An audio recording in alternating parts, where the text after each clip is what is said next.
Hey, it's your boy Ski here with my first ever YouTube video guide on Specter Divide, the new competitive TAC FPS game from the devs over at Mountaintop Studios. With its unique art style and very distinct gameplay, I believe this game is going to be a community favorite in no time.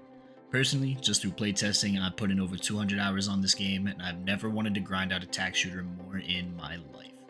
This video isn't going to go too in-depth on any particular topic. I'll be doing that in later videos for everything from map guides, gunplay, to in-game abilities. Now, without further ado, let's dive into Specter Divide. Specter Divide is a 3v3 tactical first-person shooter with one major twist, the duality system. Most people have thought at one time or another, if only I could be the whole team at once, or if I could cover myself, we would have won that. Well, now you can. Every player in a match will be in control of two bodies. At any point during a game, you can switch between your two bodies with the press of a button. If you need to move your Spectre during a game, you can throw your puck, the Spectre in the location where the puck lands. But be careful. The further away your Spectre is from where the puck lands, the longer the travel time is. This time can be cut down by throwing your puck into a fast recall zone, marked by a green box outline on the ground.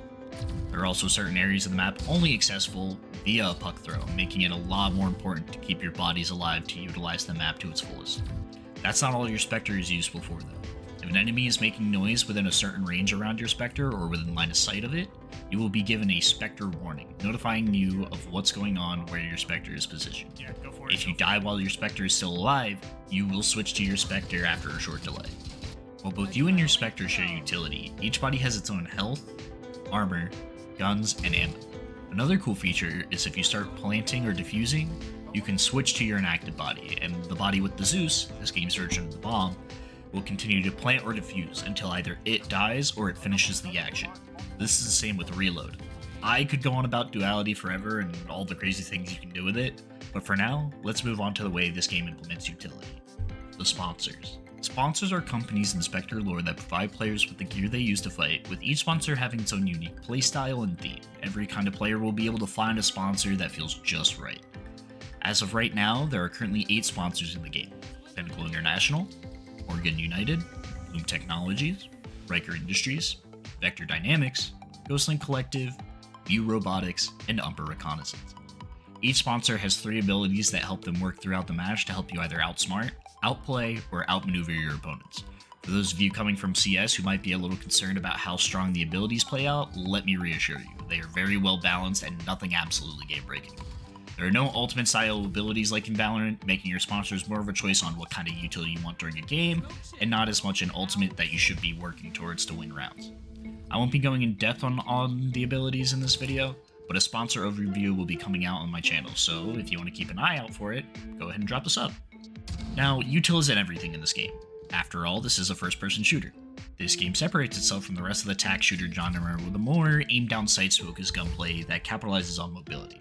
It's scary, right? A TAC shooter where you aren't running around tap strafing and hip firing is a little weird, but I promise it feels great. With hip fire spraying being random patterns, you want to utilize ADSing in your gunplay. While ADS, your gun will have a set spray pattern with very little variance, making spray patterns learnable and guns masterable. Also, while ADS, you will be able to move and shoot at full accuracy with a small penalty to overall move speed. Mobility is very unique in this game, but still easily relatable to other games in the genre, like having your knife out lets you run faster, and if you have your gun out, you walk normal speed. You can slow walk to make less noise, and crouching makes you slower, all pretty standard stuff. Spectre has a few more things like mounting, allowing you to move up boxes and certain surfaces without making any noise. Besides just being 3v3, as opposed to your standard 5v5, Spectre also shakes up the game with a very unique match structure. With rounds only being 2 minutes before bomb plant and the game ending when either team reaches 8 rounds won, or both teams tying the game at 7 rounds, match time tends to be a lot shorter than your average game of Valorant or CS. Winning a round will be familiar though, as you win a round either when your team wipes out the other team, the attackers successfully plant and detonate the Zeus, or when the defenders are able to defuse it. Personally, this has been a really refreshing way to experience the TAC FPS genre, with longer games tending to lead to frustration and draining energy. No longer getting stuck in an hour-long competitive match just to end in a loss or a tie, with the matches being half as long on average, you can fit in a lot more games before feeling drained or tilted. As of right now, the game features 3 playable maps: Skyway, Metro, and Mill.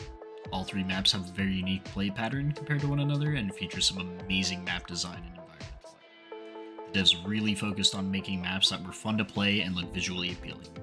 None of the maps feel particularly cluttered with unnecessary features or feel simple to play either, with every map having unique features and very solid gameplay flow.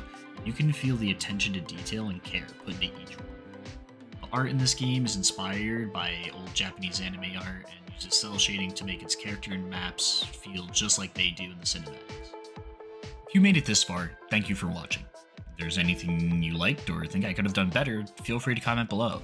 If you enjoyed the video, drop a like and subscribe for more content to come, and I hope to catch you on Specter Divide. I will be putting in more in-depth guides later on various specific topics like map overviews and more on kind of how the game structure works and certain guns. But for now, I hope you enjoyed. Have a good one.